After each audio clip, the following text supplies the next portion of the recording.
Hi guys, welcome back to Sports with Mono and Mono. I'm Jim here with my brother Steve. It's March 3rd, 2020. Hello, everybody. Welcome back to the show. What do we got? We got a lot to talk about here. So, a rarity here on the Sports with Mono and Mono show, but we're going to start off with the NBA. We are. And it actually doesn't have anything to do with the NBA, except it's Spike Lee. A Spike Lee joint. How ludicrous. It's worth mentioning because, you know, he ruined his reputation as this die-hard Knick fan, and he roughs up some security guy verbally and so forth. Incredible.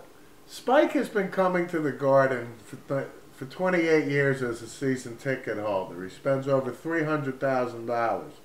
Spike has said for 28 years he's entered 33rd and the 8th Avenue entrance all the time.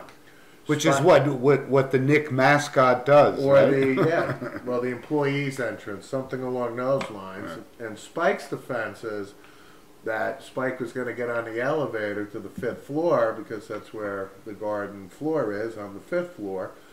And he says his ticket was scanned. And then the security guys in the earpieces were like, you're not getting on the elevator. You're going to have to go back outside and then come around on the other side. Yeah. And now, of course, this is Spike Lee we're talking about. Right. So special privileges should apply to Spike Lee. But the reason we're bringing up this story is because it just goes into the litany of James Dolan, right, head of the Garden, right, and the PR. And the fact that, they just hired Leon Rose as the new president, and they also got some new marketing guy who is not off to a very good start. No, he's not. He actually botched his initial press conference. Yeah. So now, Dolan is back in the news. Obviously the Charles Oakley incident, a couple years back now. But Spike now has said that Spike is going to boycott the Knickerbockers for the rest of the year.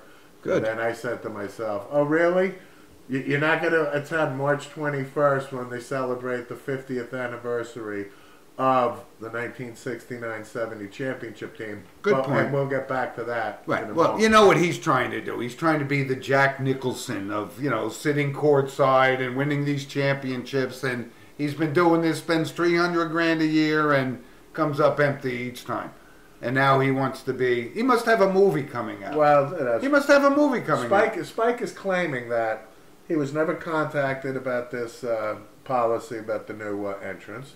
He made a point, though, like if the Knicks would call him if he was a day late with the deposit for the season ticket, which I thought was kind of funny. Yeah, we beat this up, and it was worth noting, actually. And I'm glad you brought it up. Let's talk more about basketball. The 50th anniversary of the New York Knickerbockers. And we saw a lot of great basketball. And when we were kids, and this was basketball. That's when basketball was basketball. That's right. I mean, this is when cable came out, for the most part. Yep. We really remember, I have a vague memory now. I'm 5 years old. I can't say I remember it live because I was 5. However, I definitely remember the 72-73 season being 7 years old. I wasn't much older, yeah. And boy, did we locked ourselves in front of that TV. Can't miss. We didn't miss one game. You got homework? Nope. Knicks are playing. And that's saying a lot coming from us, but it was phenomenal. Totally. It was phenomenal. And listen, going back, and we're talking about these guys, it was, Walt Frazier and Willis Reed. I met both of them. I met Earl the Pearl a couple of times. Met Earl the Pearl. He lived in Oakland. He lives in Oakland. And he was a great guy. He was. And I actually waited online for like 2 hours to get Walt Clyde Frazier's autograph. Right. At Kmart in Wayne, New Jersey, about 40, I don't know, maybe 50 years ago, I guess. I think you got the autograph of the greatest Knick to ever play for the Knicks. And the great thing about watching those Knicks, we watched some of the greatest players come into Madison Square Garden. Absolutely. Right? I mean, Jerry West and Bill Chamberlain, Bill Russell, everything. We could name 20 guys. We wish they played New Bob York. Love on the Chicago Bulls. Bob Love, right. On and on and on. And who had the biggest the sneaker big ever? Oscar Robertson. Right, everybody. I just had this conversation with somebody a few weeks ago. Everybody seems to leave top guys. We know Jordan is up there, and so everyone go, what about Larry Bird? What about those kind of guys? You know, Oscar Robertson. Everyone goes, who? I go, forget it. I'm talking to the wrong guy. Yeah. Talking to the wrong guy. Yeah. But it's it's March 21st. And again, they with the Spike Lee incident last night, and bam, what happens now? They don't invite Marv Albert. I'm glad you brought that to up. this event, and I get there's some bad blood there between Dolan and Marv Albert, and Marv got obviously in trouble. God, what is it now, 20 years or something? He's paid his penance, but Marv is the voice of NBA on TNT, that type of thing. He was brilliant. Yeah. But the fact that you can't bury your feelings for one night to have the announcer of the New York Knicks who put you guys on the map at with 78 years old, yep, back for an evening to celebrate, right? What, they were afraid he was going to wear some dress to the festivities or toupee or whatever, a bad toupee or something. But you can't wear high heels on the court. You can't bite anybody in the back. No biting, Marv. A facial by Willis Reed. That's funny. But you know what? And now I'm trying to go down the line here. Outside of Clyde, Willis Reed, and Dollar Bill Bradley, a lot of the guys have passed. The Busher's gone. The Busher's gone, and obviously Red Holtzman, was 98 years old when he coached anyway. We thought, anyway, right. But you know what I mean? What a great team. Fond memories of that. Great franchise. And listen, you know what somebody said the other day? I was talking to him, and I thought the same thing. This is New York, so people go to the games. That's why people go to the games. And half of them are people just traveling from outside of the New York City and say, I want to go to Madison Square Garden. Let's watch the Knicks. Sure. Right? Yeah. But I'm glad you brought the Marv Albert snub up, because it was a snub indeed. It is a snub. And him with John Andres, and we remember Cal Ramsey and all Bob Wolf. Bob Wolf. Totally. Right. Yep. Right? Great. Awesome memories, and That's about as much time as we'll spend on the NBA, right? Right. Other than, listen, this kid Zion, he's kind of as advertised, right? He's off to a good start. He's off to a great obviously start. very injury prone so far.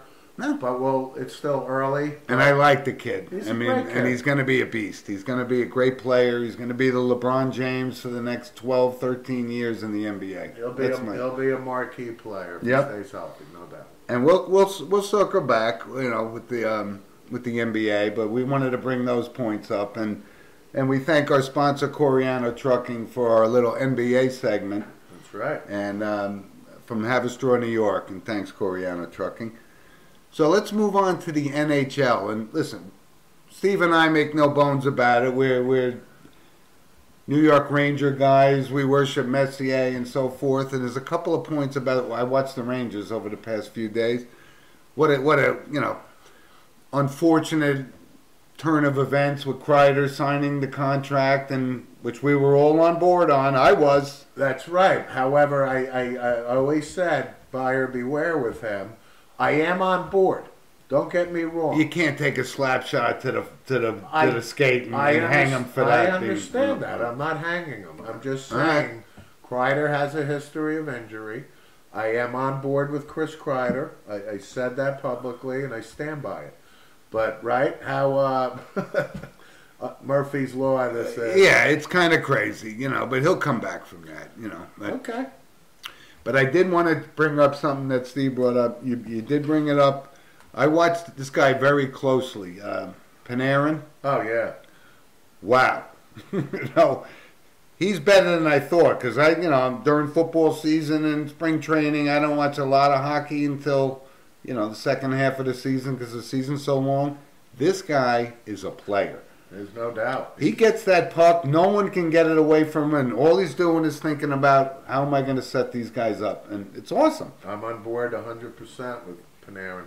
I didn't see it. I didn't see that kind of money when he signed, but you're right. He's that good. I don't think he's going to win the MVP, but he will come in Top three. top. Yeah, I think he's third in points right now. Yeah, I think he's got close to 90 points or something like that. But we did watch something the other day. I did watch the Rangers game. Then they kind of got outclassed, and schooled by the Flyers on Sunday afternoon. But in the Rangers' defense, they've played a lot of hockey in the last week. Agreed. They had a great win against Montreal. And Philly has had their number the last 10, 11 games or so. But again, they're on the doorstep. And we watched the Flyers, and like I said, they haven't been the Flyers as of late, and but they got a lot of good talent. They looked dominating against the Rangers. It was 5-3, and who was the goaltender for the Rangers that day, right? Wasn't Shesterkin. Which I was shocked. That was only his 5th start of the year. I didn't know they were phasing him out that much. Yeah. But I think that's the end of the road for the King. Oh, the and King. I use that in quotes because I hate to use that until you win a Stanley Cup. Yeah. However, but Georgiev has been getting him most of the time. He's actually a good young goalie. I like him. And, we talked about Shesterkin being in the car accident, so right. He's out. Yep. But, Lundqvist is riding into the sunset, and I wouldn't be surprised if this is the last year. Certainly in a Rangers uniform. I don't think he can carry 3 goalies. Not at that price tag, No. But he was good. No question about it. He's going to the Hall of Fame, 6th on the all-time wins list, no question. And we know all the prominent guys. Cupless. That's right. Exactly. But also, I'm glad you watched the Ranger game. They got a lot of good young talent. They do. Kid Adam Fox is his first year. He's a Long Island kid. I like what they're doing. He's having a good year. I could go on and on. There's a lot of good young talent on the team. Capo Caco, at 19, he really hasn't done much, but you got to give the kid a break. He's 19 years old. Yeah, he's 19. So he'll get acclimated. He's a big kid. You're right. And like I said earlier in the previous show, the Rangers are ahead of schedule in the rebuild. So, but hockey's starting to really heat up. It's awesome. I mean, I still can't. I keep bringing it up, but the season is so friggin' long for these about guys. 20 games left, and actually, I just scanned some of the stats to the NHL points guys, right? Yeah. So leading, for the Art Ross Trophy, right, is the game. This guy you probably never heard of, Leon Draisaitl. I just saw that the other day, and I go, I never heard of him. Right, Edmonton, but he's got 107 points as we broadcast. Yeah. And then Connor McDavid. He must have 85 assists. He must be feeding this guy all day. Well, McDavid's got 94, right? As far as goals go, which is the Rocket Richard Trophy. Mm-hmm. David Pasternak on the Bruins, 47. He lights the lamp quite often. Ovechkin, 45. Yeah, you're guy. Austin Matthews, 45. We know those are the premier players in the league. Right. The Hart Trophy, which is, the MVP. Yep. Nathan McKinnon and Draisaitl with 107 points. And Arturi Panarin, like you said, I think it is definitely in the mix and may come in third. And real quick for the Norris Trophy, best defenseman, John Carlson, Washington. He's probably the odds-on guy to win it. They paid him a lot of money in the offseason. Yeah. Victor Hedman is, been in the league forever, keeps going, real good defenseman. Boy, these are the new. This is the new breed coming on. These are new names. And the third name I'll throw out is Roman Juicy, who's on Nashville, so that's another new name. And then I'll finish with the Vezina, the trophy for best goaltender. Right now, leading is Connor Hellebuyck of the Winnipeg Jets. How often do we see Winnipeg play? Right. Twice. Ben Bishop of Dallas, having a good year. Yeah, he's a big guy, too. Perennial Tuukka Rask is, doing well as always. Well, it seems like the prevailing feeling is Tampa Bay, is the odds-on favorite to win this. But listen, hockey, you and I both know these are 7-game series. They're wars. They're wars. I'll take Washington in a 7-game series. You think that's going to happen again? Listen, I think Washington's a real good team. Okay, all right. But we'll keep you guys posted on some hockey and stuff. We wanted to bring that stuff up because, we love hockey, and it's awesome. And you know, somebody brought up today that I heard him talking. I heard the name Messier, and I said, from a sports perspective, nobody was better as a leader, and just follow me.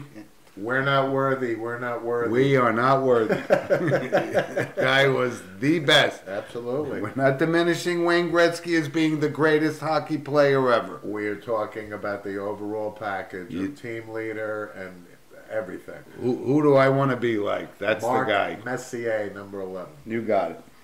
So, our NHL segment was sponsored by Lynch Motors of Manchester, Connecticut, who, of course, we thank diligently. Absolutely. And let's move on, Steve, to a little bit of college basketball, because it's getting down to the end of the season, right? Tournament time's coming up. It's here. Conference tournaments are coming up, and I know you were big all in on Baylor, and you know they've stumbled a little bit. But listen, who hasn't stumbled in college basketball? That's right. But right? you know, if you scan the top 10, or you know, I'll give like the top 5 or so. Which moves every day. Kansas back to number 1, 26-3. Gonzaga 29-2. Dayton 27-2. Yeah, we were talking before we came on about this kid Toppin. I watched him. Obi Toppin. What a player. What a player. He's probably like 38 years old. No, actually, he's only a sophomore.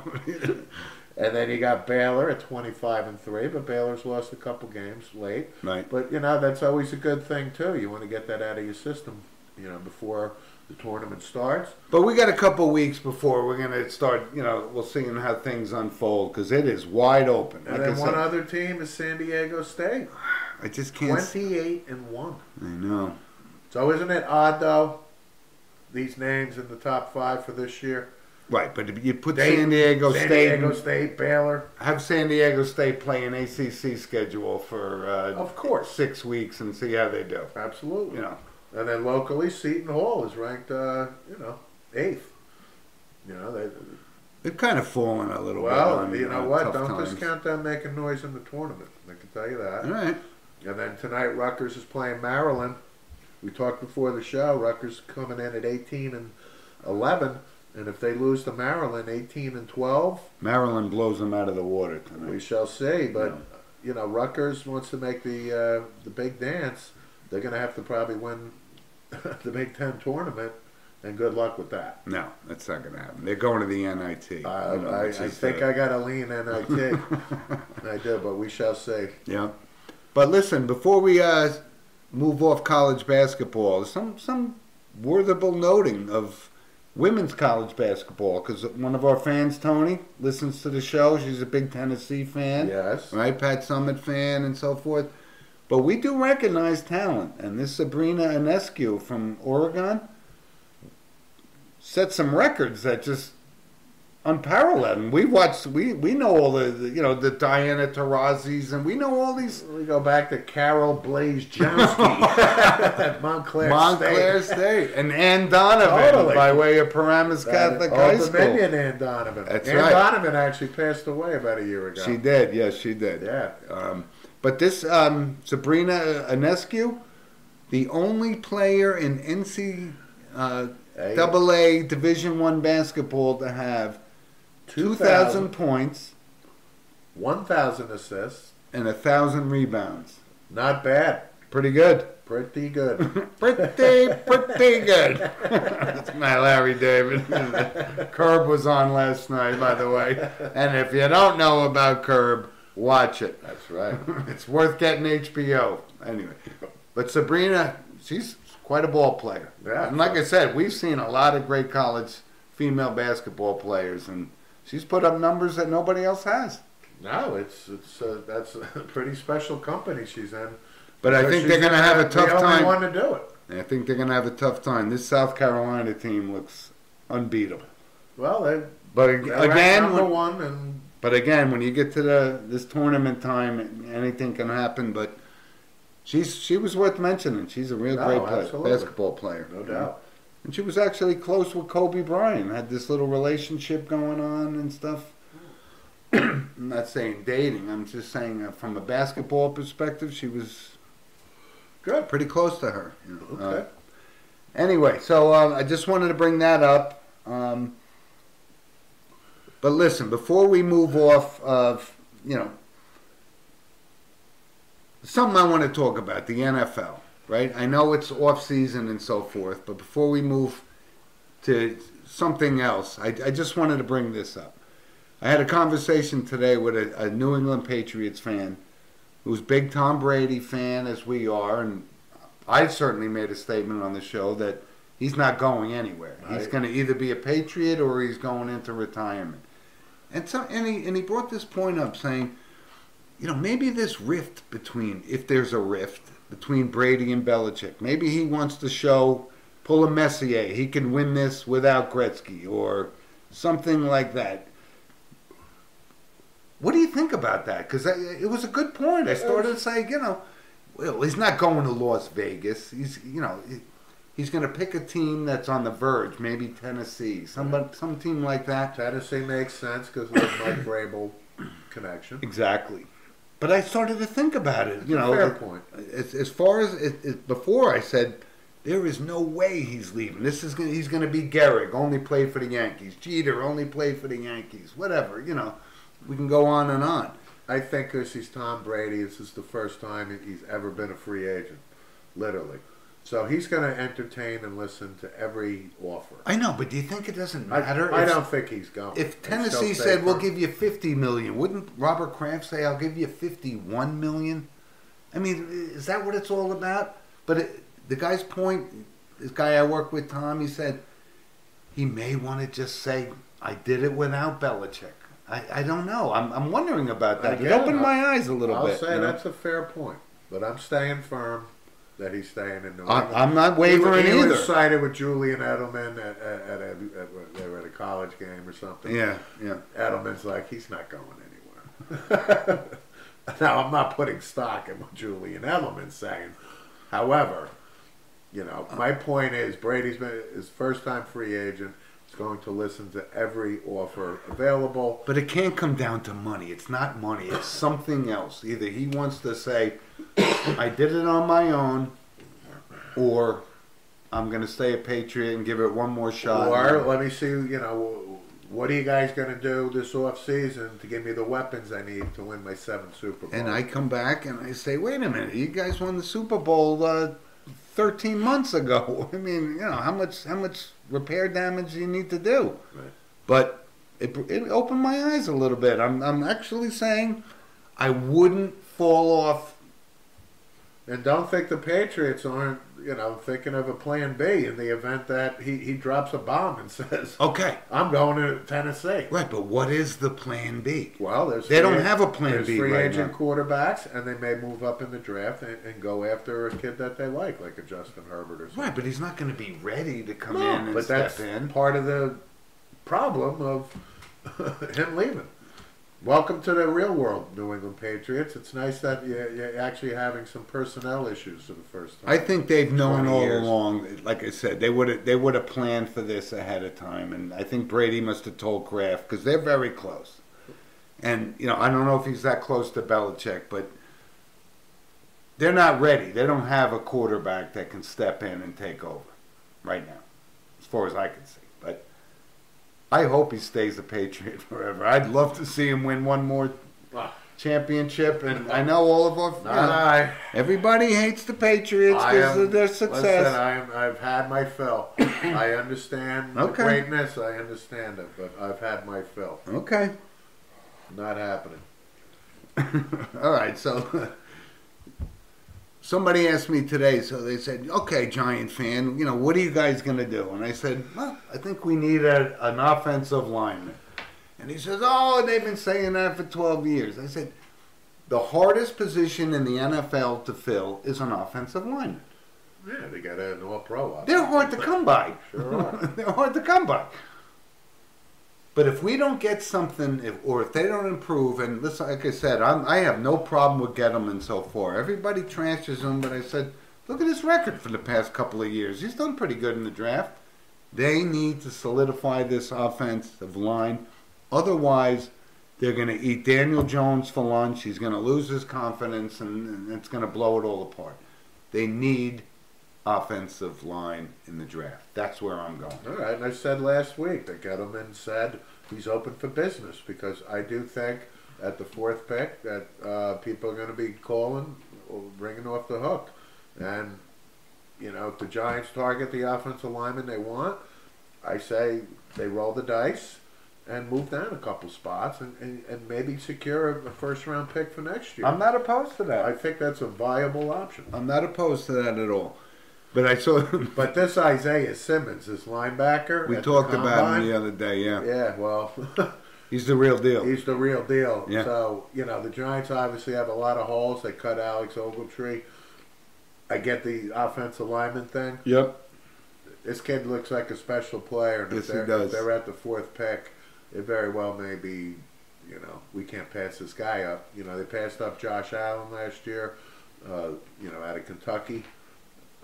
You know, took Jones at 6, as we talked about. Which didn't work out so bad. But again, we get to the draft. There's a lot of scenarios at play, and, Yeah. and the smoke will clear soon. But I wanted to bring this up to Steve because we talked about it.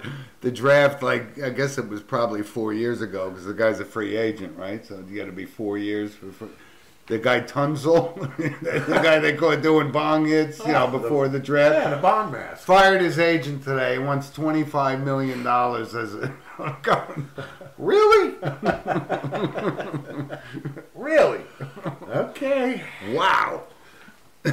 It was the guy the Dolphins traded for, I right? know So exactly he's who he the is. cornerstone of their line. Right. You know, I mean, my You know who we goodness. should call is Greg Robinson, who got caught at the border with like 150 pounds of weed. Yeah. Who was on the Browns. As Yeah, he well. probably knows Mark Ingram too.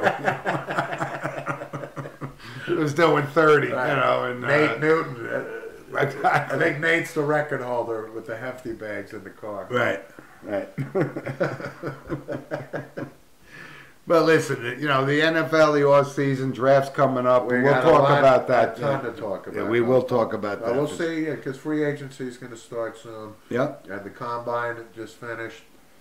So, you know, we'll have a lot to talk about. We will. So, all right, so listen, Little Major League Baseball spring training. a little bit. Go ahead. So, we talked about Mr. Stanton getting hurt and Luis Severino. Actually, we talked about Luis Severino last week with the Tommy John. So, the New York Yankees, I don't know what's going on down there in Florida. But it's Giancarlo Stanton now. Oh, my calf. Aaron Judge. My shoulder.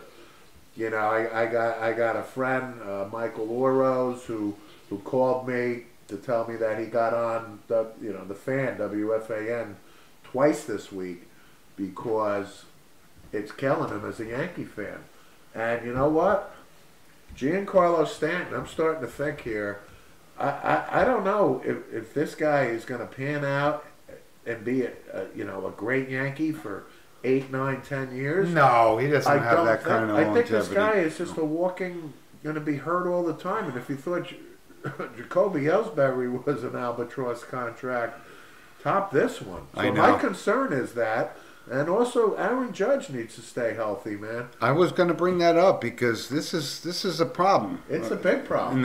And we're 2 weeks into spring training, and all of a sudden, they're talking MRIs and so the Severino stuff. We're not surprised about. You could say they may have rushed him back and stuff at the end of last year, but if you were on the verge of having Tommy John surgery, you were going to have Tommy John surgery. So he gets a pass. He's a pitcher. But this Aaron Judge and Stanton, you're right. I don't know. You know what? The one thing I'll say about the Giancarlo Stanton, he took a shot. He took a Tony Caligiero pitch to the face. Right. And, maybe he's just not comfortable. I mean, he sees that's why they throw him curveballs all day long. I mean, No, again, you can throw him an outside curveball, and he misses it by 20 feet. It's like playing wiffle ball. Riser. Yeah. Totally. I My know. Scroogey. But you're right. They got a lot of talent, but these guys got to stay healthy. And I don't think we can expect the Yankees to have these young guys. Clint Frazier's going to hit 275. Okay, he's not going to do any better than that. We've seen the best of Clint Frazier that he can offer. We shall see. But we got Garrett Cole, and he impressed in his 2 innings of spring training. We just better hope. I mean, he's been in Grapefruit League his career, so let's hope he stays healthy. Yeah, I like. But I really think Stanton is really. I'm very concerned that this guy is just going to be a walking injury, and he's going to miss the opening of the season. And he played 18 games last year. I know he did. 18. I know. Okay. Well, probably struck out 30 times that's in the those problem. 18 games. You know, he was a great player. He was at one point 5 years ago. Whatever. Maybe the best player in the game. 59 home runs. What? 4 years ago. Yeah. Right. 3 maybe. Yep. Then he hit 38 his first year with the Yanks. But now it's just been not good. No. So my concern level is, I just want to make that duly noted. And listen, before we move off of Major League Baseball, it's kind of funny. We talked about this, you know, the whole Houston Astros, you know, the banging on the garbage can and so forth. These guys are throwing at him in spring training. Yeah. They're throwing at him. They are. How long is Major League Baseball gonna before there's a major eruption and brawl in spring training? Do you ever see a brawl in spring training? I think you may see one this time. We may. But I also want to bring up something. You know my disdain for Alex Rodriguez. Okay, but Alex Rodriguez was broadcasting the Yankee Red Sox game, and I want to give him credit. So he actually was very contrite and said, how many mistakes that he's made, he cheated, etc. Right? Okay. And but he served the longest suspension in Major League Baseball history for his steroid stuff. Okay. And you know what he said? He said it cost him $35 million. Don't get me wrong, he made a ton of money. But the point is, it's pocket change. His point about the Astros thing is they haven't been contrite. Like, there hasn't been, we talked about the silly press conference of the owner. Which was an abomination. Absolutely. We agree. But the point is, I think people are waiting for this, an apology, a sincere apology, because the players, again, they got this immunity, and I think, to your point, now they're going to get thrown at, they're going to get spiked, the taunting, there's going to be many brawls throughout the year. I know. Right? So, but again, I wanted to, I try to be fair in my analysis. I can't stand A-Rod, to be honest, but in this, he made a valid point where he took ownership and made the point that, think about that. I know, but he didn't take ownership. He lied. He pulled a Pete Rose. He lied for years. He is now. Okay, so Pete Rose came back and said, yes, I did bet on baseball and that kind of thing. I understand. It's hard for me to but listen to there's still analysis. not the sign in the clubhouse that says don't take steroids, like Pete Rose went down the stairs every day from, when Abner Doubleday invented the game. I think the Pete Rose thing is much worse than even the steroids or the fucking cheating and banging on garbage I'm going to cans. tell you something. It seems like it's trending that Pete may have an opportunity. They're going to get him in. I think that's going to happen, and I am adamant that he stays out. And Me too. And it seems like we're in the minority now. Me too, and that's why I think both you and I are adamant about these guys. Keep them out. The Pudge Rodriguez, the Rafael Palmeiros, these are guys we thought were great, and they probably would have been Hall of Famers anyway. So right? But Palmeiro's not getting in. No, of course not. Nope. No. But one other, I wouldn't put Clemens in either, to be quite honest with you. So, I mean, they're trending upward, but... Nobody turns 40 and becomes a better baseball pitcher, or becomes Cy Young. That's, to me... Except for Roger Clemens. Right. But one other noteworthy, just breaking news, was Milwaukee's going to give an extension to our boy. Yelich. 200 mil? 9 years, $215 million. Okay. He's one of our faves, and we've touted him since we started broadcasting. But he seems to have a little injury-prone bug in him too, so you got to watch out for this. We'll see. They gave Trout that money, and he shows up every day. Yeah. But he blows a toe out sliding in, so anything can happen. True. But yeah, I think that's a good idea. I like Christian Yelich a lot. He's a player. Yeah. So listen, before we sign off here, Steve, you got any shout-outs? I got one notable passing Go ahead. outside of the world of sports. Okay, well, we dabble in things outside of sports. What about Jack Welch? Yes, I brought it up this morning. Somebody. You know, 83, right? Former, head honcho at GE, made a ton of money, and financial guru and motivational speaker. Kind of a goofy guy and fun to listen to and so forth. Yeah, very gregarious person. And, I thought Jack Welch very notable. Yes, big time. Certainly, Wall Street must have taken a note of that, right? Moment of silence before the bell. Next time he drove the Wall Street, right? Right. Good call. And I'm going to bring up my boy Jim Walsh again, because Jim Walsh, we talked about last week, the Earl Campbell jersey he took a picture of. So Jim I spoke to today, and he said, he shared our podcast with his sons, sitting around the Sunday dinner table. Excellent. And the sons didn't realize, when they were down there, they were like, what's that? Orange jersey number 20. But I think the Suns now recognize the significance. Oh, he made them watch like 10 minutes of highlights of the Duke of Earl? No, they listen to our podcast. Excellent. And the boys like the show, and we want to thank Jim again for sharing. And that's who my shout-out was going to be, to Jim Walsh, because Jim and I responded to, he was talking about boxing movies of all time, and I said he liked Cinderella Man, which I like too. Fan of Jim Braddock. That I said, Rocky 1 and 2, and only Rocky 1 and 2. Okay. And the Raging Bull. And then Jim responded back to us at sportswithmano@gmail.com and says, you got it. Big fan of the Bull. Loved it. But Jim, we loved the Earl Campbell jersey picture. It meant so much to Steve and I. We believe me, we watched him carry the ball 800 times, 900 times, 1,000, whatever. Right. But Jim's a big fan of ours, and listen, if you guys have comments and so forth, and you want to chime in like Jim, send us an email at sportswithmano@gmail.com.